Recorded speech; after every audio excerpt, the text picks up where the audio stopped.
Hello. Today I'm going to be talking a little bit about creative direction, I guess, what to do with creative energy that you have that you do not know where to place it. And I'm also going to be doing a tarot reading, and this is going to be a collective message, but also a chance for me to reflect on what's currently going on in my life as I am a part of this collective.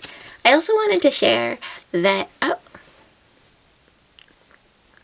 there you go, now you can see me, hello, or maybe not. Can you see me now? There we go. Yeah, I also wanted to share that I made these tiny little oracle cards. Boop, they have a couple different backs to them. Boop. And they just have little messages written on them that I channeled. And this is a mock-up, so it's not on the fanciest quality of paper. It's just standard print paper. But if you'd be interested in getting these oracle cards from me, I would love to know so that I can get them printed. Yeah. Anyways. So I've been feeling creatively stuck, but stuck like, I'm going to describe it as creative constipation. Like, I have so many ideas, and I know that there's so many outlets for me, and it's paralyzing. And I know this is not a unique thing to me. I know this is a common struggle of creatives. The other thing is this oscillation between insanity and self-trust. It's like, oh my gosh, on the one hand, I'm growing every single day and I'm becoming more present, more aware, I know myself better. And on the other hand, I feel like I'm just repeating the same things over and over again. Or I am verging further and further away from reality. It's hard, man. It's hard. And I am in the US. The world is a very difficult place to be in right now. And you can only have so much awareness. And just because you're not aware of everything doesn't mean the feeling settles in. You know, I think we pick up on each other's energies. And do I know the science behind this? No, but I feel it. I mean, yes, have I read about the science behind it? Yes. But have I engaged with that kind of material enough for it to really sink into my psyche enough for me to use that language? Not yet. Not yet. So I guess maybe that's a part of the creative process. I did a tarot reading yesterday, and that was kind of the message as well. Going through this transitional period where you're aware the language you're using is not what it is that you want to be talking about. Or it's not adequate. And it doesn't speak to your soul. It doesn't light you up. And, there's this concept of developing creative taste versus developing your creative skills. And your taste develops far quicker than your skills. But it's through that action. And that's not to discourage any of us, because, yeah, it's through repeated action that skill slowly begins to rise to meet the taste. And I'm sure by the time that you meet that taste, maybe it's already evolved even further. But maybe this is if you're feeling this overwhelm as well, I'm sorry, this is all over the place, but it's honest to where I'm at.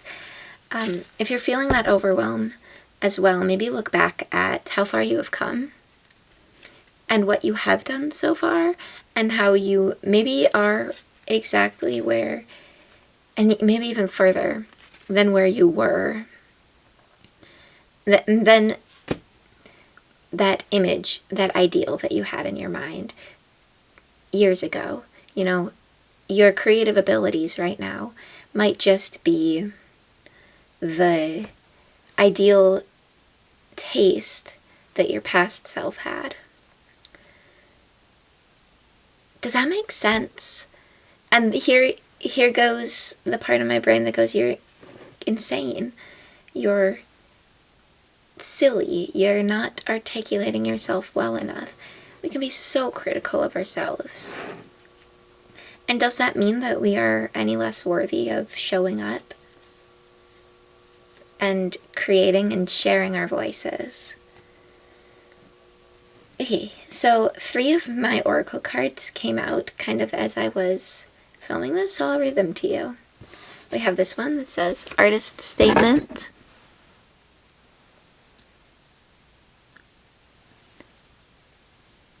I create. Therefore I am. Writing that card, I get really overwhelmed with the concept of needing to write artist statements, because it seems like shouldn't we create art to express? Why should I have to explain it more? Or why should I have to prove my art? That's the thing. Like, I love talking about the things that I create. I love talking about the things that other people create. But why should we have to prove its value? And it can feel really rigid, and like it can trigger that same anxiety of approaching a test. Yeah, I know I'm speaking from a place of anxiousness and doubt now, and I don't really like that, but that's what came out because I'm human too. Okay, we also have, don't stop pouring till that goblet overflows. Let it nourish yourself and the world. A beautiful message. And what contact are you craving? Are you longing or just hungry? I'll let you take those as you take them.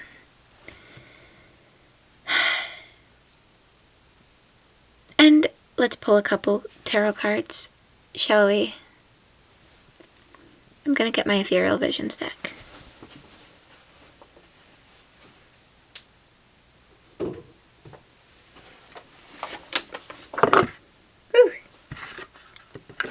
So the Five of Swords, which is the last card that I was meditating on, just flew out. So this might be a moment of you're kind of stumped.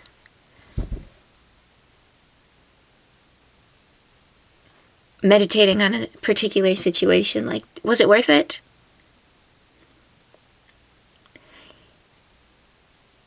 It's like you're like halfway there. 5 is halfway between, the ace and 10. So it's like, is it worth it for me to keep going or turn back?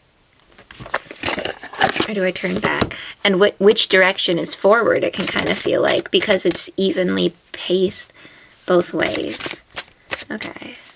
Can we please help clarify whatever collective energy? One day I will figure out how to focus this lens, just like the message of clarifying. You don't know when it's going to come up. We have the 9 of Cups to clarify. Go in whichever direction fills your cup, fills your goblet. But how do you tell? How do you tell? Okay, for this last message, I'm going to draw one of the pocket oracles, or pocket archetypes oracle, and maybe a Thoth tarot deck. Oh, and an astrology card, so we can get some guidance into our charts. Okay. How do you tell which direction fills your cup? Okay, we have two cards from here.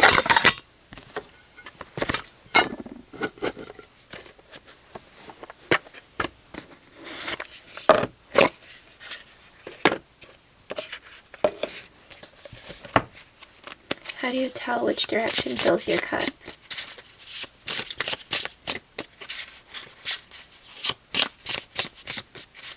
Free Spirit? Or is there no cards from here that want to come out? Oh, okay, 2 from there as well. If there's a direction that feels like... Oh, there's my timer. So I'll do a quick interpretation and then I'll head out. Both fell on the ground. We have Scorpio, which is my rising sign. So that's significant for me. And we have Root, Quelly. So focusing on where you came from. And for me, my rising is Scorpio, so that's my first house. I will reflect on that for myself. So to clarify which direction you should go to fill your cup, we have the Pilgrim and the Animal, which feels like a continuation of yesterday's message. You're beginning a new journey. We're beginning a new journey. And it starts out a little bit wild. You won't know how to tame it until you spend time building that relationship. But which direction? I'll leave that in the description of this video, because I gotta go now. But I love you lots. Thanks for spending time with me. Have a great day. Bye.